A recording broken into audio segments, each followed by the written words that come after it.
Voilà, alors, je vais dessiner un dessin d'après un petit tableau. Alors pour ceux qui s'étonnent que des artistes peuvent dessiner par des tableaux, il faut se rappeler les grands peintres qui peignaient d'après des tableaux également. En vérité, si j'avais une photo, j'aurais travaillé d'après une photo. Je voulais faire un sujet, on va dire, classique dans le judaïsme, le kever de Rachel.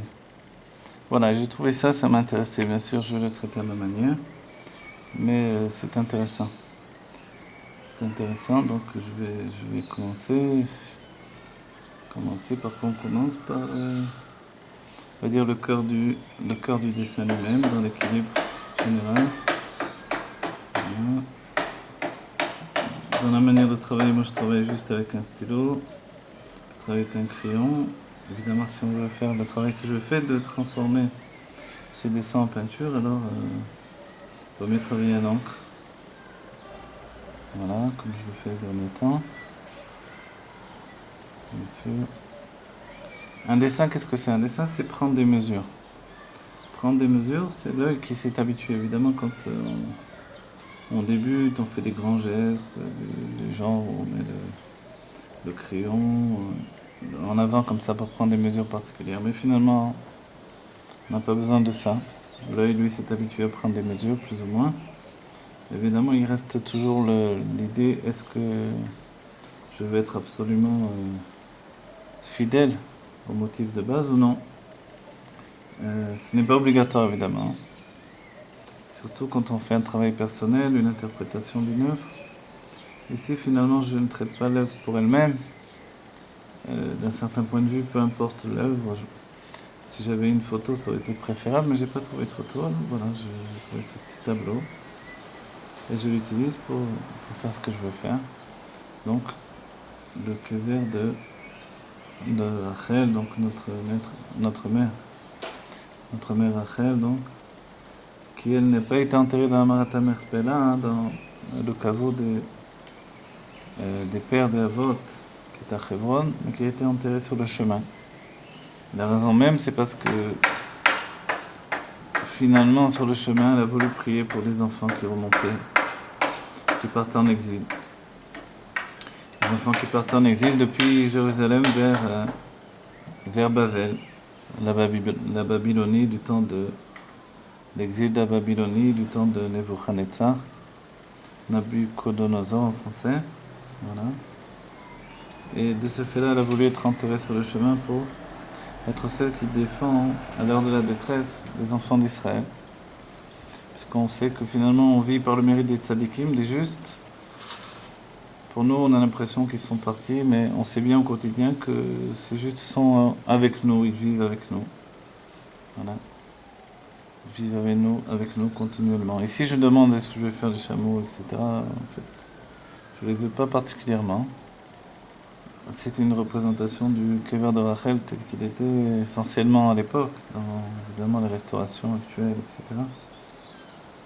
C'est une maison sur le chemin, une tombe d'une juste d'Israël qui est là, qui est l'un des piliers du monde. Rachel est comparée à la Shrina, à la présence divine. Donc elle représente la présence divine qui ne quitte jamais totalement le monde. Bien que l'exil semble entraîner la présence divine vers d'autres lieux. Et si Rachel, elle représente la présence divine qui, elle, reste attachée à la terre d'Israël. Elle reste attachée à la terre d'Israël pour toujours. Comme la Shrina, la présence divine qui n'a pas quitté le Kotel HaMa'aravi. Donc le kever de Rachel est l'un des endroits saints du monde. Et cette présence, en fait, cette petite maison, cette tombe sur le chemin nous protège finalement. Comme on fait Tfilat Haderer, la prière pour quand on part en voyage, pour être protégé des dangers du voyage, ainsi sur les chemins, les enfants d'Israël profitent de la présence de Rachel en français. Bon, mon dessin ici, on va dire, il n'est pas académique. Je ne souhaite pas toujours académique, j'utilise le tracé. Le tracé, évidemment, ce sont des hachures. Et il faut trouver le sens. Quand on prend un tracé, alors on le garde. Quand on trouve le sens d'un dessin, on garde ce sens. De quoi on parle? On parle des valeurs entre l'ombre et la lumière. Et ces valeurs vont définir finalement toute la lumière, la lumière qui est à la base du relief du dessin. Voilà, comme des coups de marteau. Là, on entend quelqu'un qui donne des coups de marteau. Comme ça, mon dessin, lui, est comme des coups de marteau d'obscurité sur la lumière de la page. Donc la page blanche, évidemment, c'est la lumière. Et l'encre, lui, donne les coups de marteau sur le béton ici, sur ce bâtiment. Donc, ce bâtiment, on voit, donc, à cette époque-là, on peut dire qu'il était en mauvais état, en piteux état. Et puis ils l'ont beaucoup arrangé aujourd'hui, c'est très différent. En vérité, la dernière fois où j'y étais, personnellement, il y avait tellement de monde entassé à l'intérieur de ce petit bâtiment que j'ai bien cru que j'allais y rester moi aussi, que ça allait être ma tombe finalement. Tellement il y avait de monde qu'on était entassés les uns sur les autres. Voilà. Le cœur de Rachel. Rachel sur le chemin, elle prie pour ses enfants, les enfants d'Israël. Elle prie pour qu'ils reviennent de l'exil. Et en réalité, on sait bien que tous les exils sont attachés les uns aux autres. Et que finalement, quand est-ce qu'on revient de l'exil? Quand il y aura la Géoula Métit Vashlema, la délivrance complète et véritable. Cette délivrance, elle touche le monde entier, les juifs, les non-juifs, elle touche chacun. Et finalement, on voit bien que les trois religions du monde sont basées sur... Enfin, les trois religions. Les deux autres religions sont basées sur le judaïsme. Et ils ont adopté les pères du monde, les Avot. Puisqu'Abraham le premier a diffusé la parole de Dieu dans le monde, a diffusé le fait qu'il y ait un Dieu unique, l'unicité de Dieu. C'est ça l'idée même. C'est-à-dire que le monde créé est un monde créé pour la multiplicité et qu'en même temps, malgré cette multiplicité, alors Dieu reste un Dieu unique. Il vit avec nous constamment, mais plus que ça encore. Il est le monde. Il est le monde parce que le monde est en lui. Et nous sommes, nous, dans ce monde qui se trouve en Dieu. C'est bien que Dieu n'a jamais quitté son monde. Que même dans les idées du Tzimtzum, le retrait en fait de la lumière divine pour laisser une place au monde. Les mondes spirituels comme ce monde matériel finalement. Alors en réalité, d'après les enseignements de la Chassidut, les enseignements du Baal Shem Tov et de la Chassidut Rabbah, on sait très bien finalement que Dieu est là et c'est juste voilé. Mais finalement, nous vivons au sein même de l'essence de Dieu. L'Admorazaken dira, le premier rabbi de la lignée de David, il dira que Aor Nichlal Bamaor.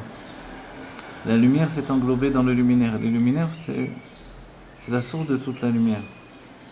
Ici, comme on voit dans ce dessin, le dessin c'est le Reshimo en hébreu, finalement Dieu a construit le monde de cette manière-là. C'est un des exemples pour la création du monde. Dieu, dans son intention, dans son évaluation de toute chose existante, alors, il a fait un Reshimo. Un Reshimo, donc, c'est un dessin en hébreu. Ce Reshimo, ce tracé, c'est un tracé, a priori d'obscurité sur la lumière. Et comme ici, comme le dessin, finalement, il y a un fond blanc, quand on prend du papier blanc, et sur ce papier blanc, alors on dessine, et la plupart du temps, depuis toujours, on dessine en noir sur le blanc, parce que c'est ce qui apparaît le plus.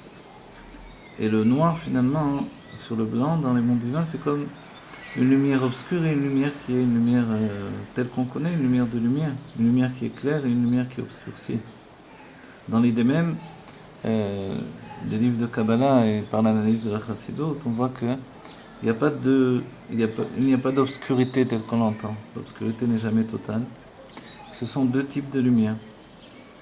Que le Chocher, finalement, c'est la présence de Dieu dans un niveau tel d'élévation, de lumière telle que on ne peut pas finalement l'approcher, le cerner. On ne peut pas en profiter comme d'une lumière.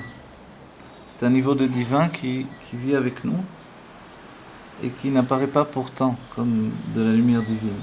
Parce que finalement, il est trop élevé pour que l'on puisse avoir le réceptacle de supporter cette lumière, d'être nous-mêmes un réceptacle pour cette lumière. Et être réceptacle, c'est intégrer la lumière au-dedans de nous, la faire vivre au-dedans de nous, la voir nous donner ce qui s'appelle un dévoilement divin, c'est-à-dire un dévoilement, c'est aussi un éclat de vie, un éclat de vitalité, quelque chose qui nous fait vivre. Ce que j'ai aimé dans cette petite peinture là, c'est aussi les pierres. J'aime les pierres, j'aime peindre les pierres, j'aime dessiner les pierres. On va dire au niveau pictural évidemment, puisque au niveau dessin, puisque la pierre elle-même elle porte toutes les facettes de l'ombre et de la lumière. Donc la pierre c'est quelque chose d'essentiel. Et c'est beau, toutes les facettes de l'ombre et de la lumière, la pierre, et voilà, donc ça c'est quelque chose d'essentiel. Donc on a expliqué le fait que par le Réchimo, par la trace, finalement Dieu a construit les mondes divins. Voilà, ici pour l'instant je passe outre les chameaux, c'est pas tellement ce qui m'intéressait dans le dessin de base là. Peut-être quand j'observe mon dessin, je me dis que ça a l'air plus grand, ça a l'air plus massif. C'est peut-être même l'idée qu'il ait mis les chameaux finalement, pour donner la vraie mesure. C'est pas une grande maison, c'est une petite maison. Cette tombe est une petite maison. Donc voilà. On continue évidemment. On continue de manière instinctive. Et les choses s'accumulent, le dessin se met en place. Ce que je peux lui reprocher directement ici, c'est qu'il a l'air plus grand le bâtiment. Il a l'air plus grand que dans le dessin ici. Alors comment on va régler ce problème? Il ne faut pas fuir les problèmes dans le dessin, tout au moins. Dans la vie aussi, il faut essayer de ne pas fuir les problèmes. Évidemment. Mais là, dans le dessin, alors il faut se dire, bon, il y a un problème, soyons objectifs, comment je le règle. Voilà. Alors ici déjà l'obscurité est plus grande. Nous on y va doucement. On te pose des noirs, alors on doit y aller doucement puisque un noir est un noir, bien qu'on pourra l'éclaircir. Si on va jusqu'au bout et qu'on fait de ce dessin un tableau, alors on pourra toujours travailler évidemment en couleur, et la peinture à l'huile, comme je le fais.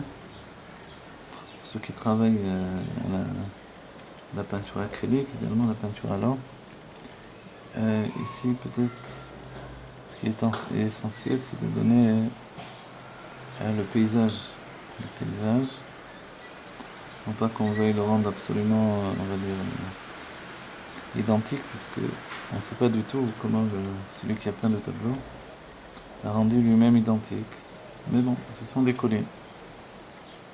Des collines, il y a des maisons, puis il y a le ciel. Et puis ici, il y a un monticule.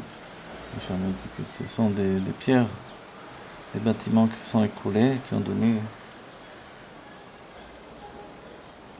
des pierres là, qui sont intéressantes et qui font également le premier plan du dessin. Le premier plan c'est important, c'est lui qui va donner en fait la pénétration dans le dessin. Alors évidemment on reste plus ou moins libre selon ce que l'on veut obtenir. En fait c'est ces pierres qui m'avaient intéressé, la manière dont les pierres nous laissent pénétrer vers la tente de Rachel depuis le chemin.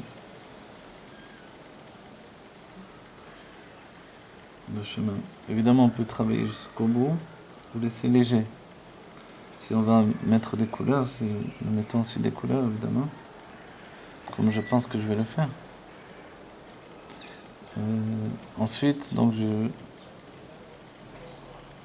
prendrai soin de redonner des reliefs qui manquent et un équilibre qui manque, ou alors de laisser à nouveau très libre, de cette manière-là. Ouais. On va dire l'essentiel du dessin se trouve en place. C'est quelque chose d'important. C'est une colline. On dirait qu'il y a des... Voilà. Ce coin m'avait intéressé également. Il y a les chemins.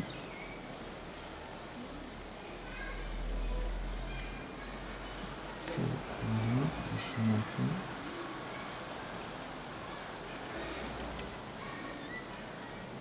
Dans le dessin, on ne sait pas trop le chemin est interrompu a priori. Il passe derrière des collines, derrière des pierres. Donc ici, ça peut devenir très très libre. Là, en tout cas, quoi qu'il en soit, on est à la base d'un dessin. Donc le tombeau de Rachel. Voilà.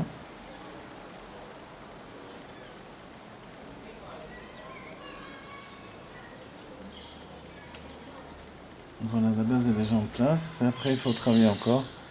Le travail des valeurs, les foncer, etc. Améliorer le dessin, le continuer, vivre un peu avec lui, voir ce qui est bon, ce qui manque. Et peut-être tout simplement ensuite, par la peinture, donner ce qui manque totalement.